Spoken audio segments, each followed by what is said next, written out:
Yo, what's going on, boys? How you guys doing today? Welcome back to another Steam 2 video. And in today's video, we're going to be talking about crucible weapons. More importantly, what are some of the best crucible weapons that you should be using this episode. And with the constant stream of weapons, the crucible meta is always changing. So today we're going to be talking about what those weapons are, what makes them good in the crucible, and most importantly, how to actually get them. And there's definitely going to be some surprises in here, but also some other ones that you probably won't be surprised about. And in case you guys are wondering where we're getting our information from, we are getting it from Destiny Tracker. They track all the weapon usage in the game, so this is where we're getting it from. But let's not waste any more time, let's get into it, and let's start with number 8. So we're actually going to be starting this off with an exotic, and it's the exotic auto rifle, the Kabal St, with a 1.68 usage rate. And this is pretty much like the first surprise that I ran into. I actually kind of expect this to be a little bit higher, but considering like where the meta is going, I kind of see why it would be in this spot a little lower than I originally expected. But there's a reason why this weapon is still the highest rated auto rifle when it comes to the crucible.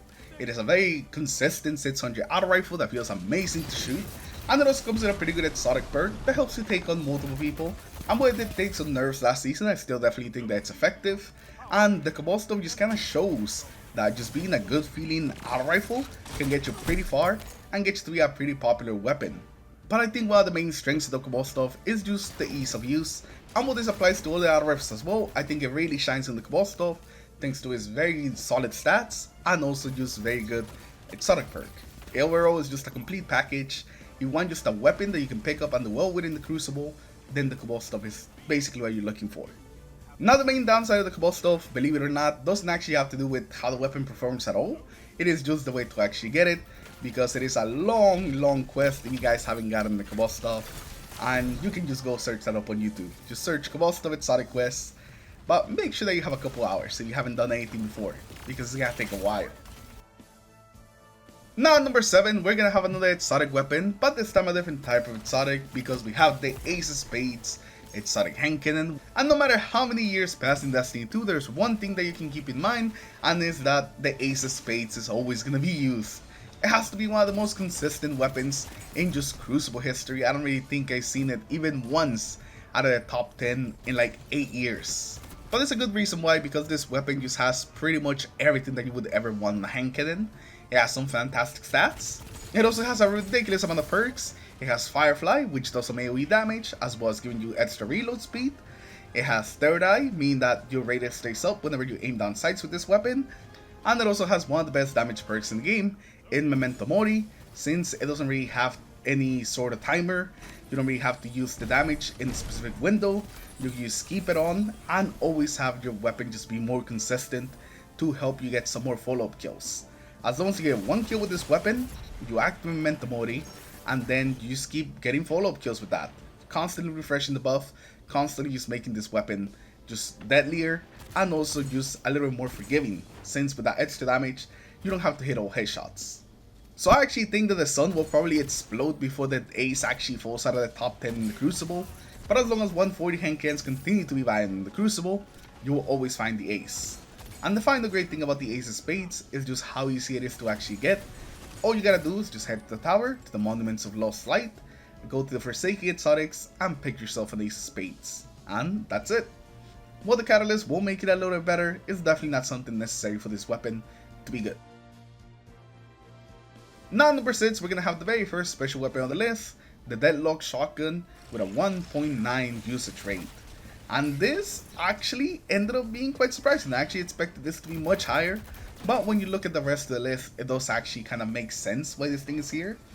But the Deadlock is probably now just the single best shotgun in the game.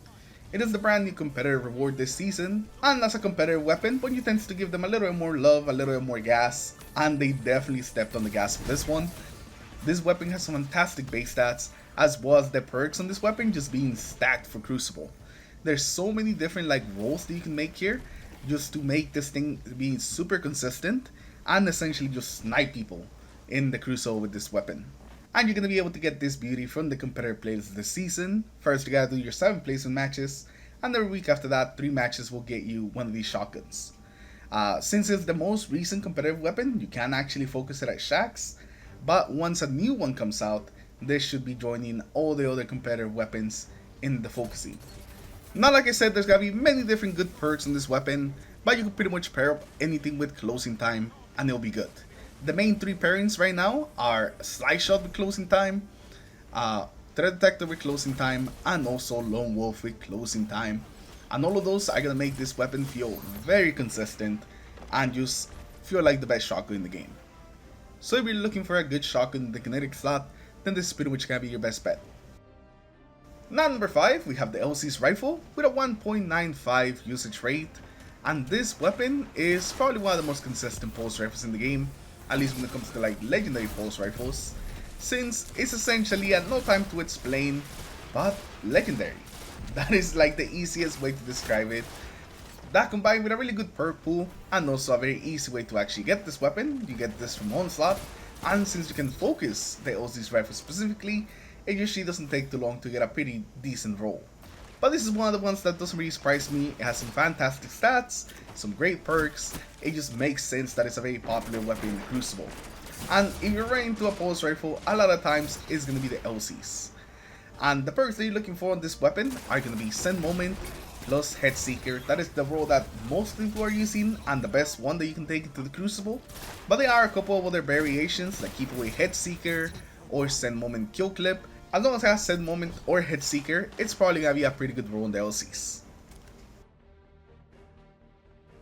Now, number 4, we're going to have another special weapon with the Matador 64 with a 2.43 usage rate. Now, this is the highest rated shotgun in the game, and I think that's because of 2 different reasons. The first one is that it is just a really good shotgun. It is a precision frame, it's been in the game for a while, so a lot of people have it, and it's just a very consistent shotgun in the Crucible. And the other one is that it's in the energy slot. And considering a lot of the popular weapons are in the kinetic slot, this kind of just pairs up super well with them. And if they're using a shotgun, they're probably using the Matador 64. That's actually why I think the Matador is actually higher than the Deadlock. So even if you believe that the Deadlock is actually better than the Matador, that's why I think the Matador actually ends up with just getting more use. It just pairs up really well with some of the meta weapons and use the most popular like weapons in the game. Now you can get yourself the Matador from the Grasp of Avarice dungeon. For the first encounter, the Ogre, that's where you'll be able to farm this thing. I would actually recommend that you wait for this dungeon to be like the weekly dungeon and essentially just farm the first checkpoint just over and over again if you want a good Matador. And if you're wondering what you're looking for, we're essentially looking for Opening Shot plus Threat Detector. That is like the best role, and nothing's really gonna come close to Opening Shot Threat Detector. The Matador is actually one of my favorite shotguns, and it is usually like my go-to shotgun when it comes to the energy slot. There's just something really good feeling about it. I don't even have like the perfect god roll, but it just feels very consistent and just like a really good feeling shotgun. So if you're looking for a good shotgun in the energy slot, then the Matador is going to be a really good choice. So it doesn't really surprise me seeing the Matador up here. It's a very consistent and good shotgun for the energy slot, and so is the most popular one. Now, number 3, taking the bronze medal is going to be the Graviton Lance with a 3.34 usage rate. And the Graviton Lance, ever since I got that buff at the start of the season, is been kind of running rampant. The weapon before, I really felt like it was a pretty good and decent pulse rifle in the Crucible, but with the RPM buff making it shoot faster without any negatives, just really pushed it over the edge to be one of the most powerful and consistent pulse rifles in the Crucible. Not only can it kill fast, but it can actually kill you from pretty far away, since some of these shots are not affected by damage drop off thanks to its exotic perk. And it's also very dangerous when you're fighting it with your teammates up close, because all it takes is for one of you to get killed, and then you all take a bunch of damage, and it can lead to some multi kills. And that is actually like the best feeling when you're using the Graviton Lance, when you get like 1 kill and then a couple more kills start popping off. That is amazing. So you slowly have been seeing it just rise and rise in the PvP meta. At some point this season, I'm pretty sure it was the most popular weapon in the game, like right after the update. It is just that good, that it's still very consistent, and I wouldn't blame you to go into the Crucible with a Graviton Lance. No matter what you do, no matter the map, the Graviton Lance is probably gonna be pretty good. Now, you can get the Graviton Lance for actually just picking up one of those new light kits from Ikora. If you pick up the Void one, you will get a free Graviton Lance, but just make sure that you have an open spot, because it will overwrite your existing loadouts if you're like an old player. But if you're a new light, you could probably just head to Ikora, pick up the new light kit, and not really risk losing anything. And the Graviton Lance is gonna be amazing, not only for Crucible, but also it's an amazing weapon in PvE. Even though we're not talking about PvE, I should still mention that is a beast there, and it can just pretty much do it all. PvP, PvE, the Graviton Lance is just a really good weapon in general, and I'm surprised that you can actually get it this easily.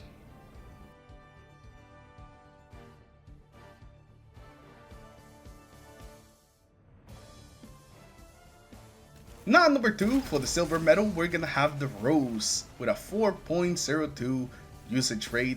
I think the Rose is in a kind of similar situation as the Ace of Spades, that as long as the 140 hand cannons are good, then the Rose is probably always gonna be like the top 140 hand cannon. Now the Rose has been pretty much good ever since it was released. It's an amazing hand cannon with some great stats, it has great perks, and it is very unique because unlike all the other 140 hand cannons, it is not an adaptive frame. It is actually a lightweight frame, meaning that you get extra movement speed while you have the weapon equipped, meaning that playing with the weapon just feels even better, making it feel like one of the best hand cannons, for sure the best 140 hand cannon just in the game. And there's a weapon that comes from the competitive playlist, so once you get your rank, you can actually go to Shacks and focus a couple of them every week. And the amount of them that you could focus actually varies on like whatever your rank is in competitive. So the higher you are in the competitive rank, the more hand cannons you can actually focus. And what you're looking for on your Rose, it's pretty much just something with Slice Shot. The most popular for sure has to be Slice Shot plus explosive payload, but you do see some Slice Shot opening shot as well as Slice Shot Eye of the Storm. Now if you actually don't have a good Rose, you're actually in luck, because starting next week, Bungie's gonna be handing out an explosive payload Slice Shot Rose at the Gunsmith as part of like their apology for them not catching like the RNG problems that were happening in the game for who knows how long. He's gonna have a bunch of weapons, some really good ones that you should definitely pick up, but definitely for sure pick up the Rose. And now number 1, taking the gold medal, it is the Bygones, the Gambit Pulse Rifle. It's one of the best pulse rifles in the game right now, and it's all thanks to that high ground. Now, I think this weapon, even without high ground, it would have been a very decent pulse rifle, but high ground really just pushed it over the edge to make it into the menace that it is right now. Okay, so I am now here from the future. Bungie actually just announced that high ground is getting a nerf. So this will probably affect the ranking of the Bygones, so it's probably going to go down. So when I release this, I'm sure all of you guys will know about the high ground nerf, and some of you guys may have already commented about the high ground nerf. So yeah, we know about it, but I still think that the Bygones is going to be a pretty decent weapon. It's got some pretty decent perks, even without the high ground. People are probably going to migrate to Headseeker after the high ground nerf. I think that will still make it into a very decent pulse rifle for the kinetic slot. Essentially an LC's, but in the kinetic slot. Now you can get yourself a Bygones from Gambit, from either just playing the game mode, or also from turning in engrams to the Drifter. So I would recommend that if you don't like Gambit, just wait for a week where it's like double Gambit rep, and really grind out Gambit that week, get the most out of your games, and just hopefully get your perfect Bygones. But yeah, the Bygones is just the most popular weapon in the Crucible. Like I said, there's a nerf coming next week, so we'll see how it holds up after that. But I think this is a very good feeling weapon. While it will drop a couple spots, it's definitely not going to drop out of the top 10, I would say. But with that, we're actually going to end today's video. Hopefully you guys enjoyed it. Leave a like if you did, dislike if you didn't, subscribe to the channel in case you guys haven't already. Let me know in the comments below what you guys thought about this list. Do you see some things that you didn't expect here? Do you not see some things that you did expect here? Just let me know that in the comments below.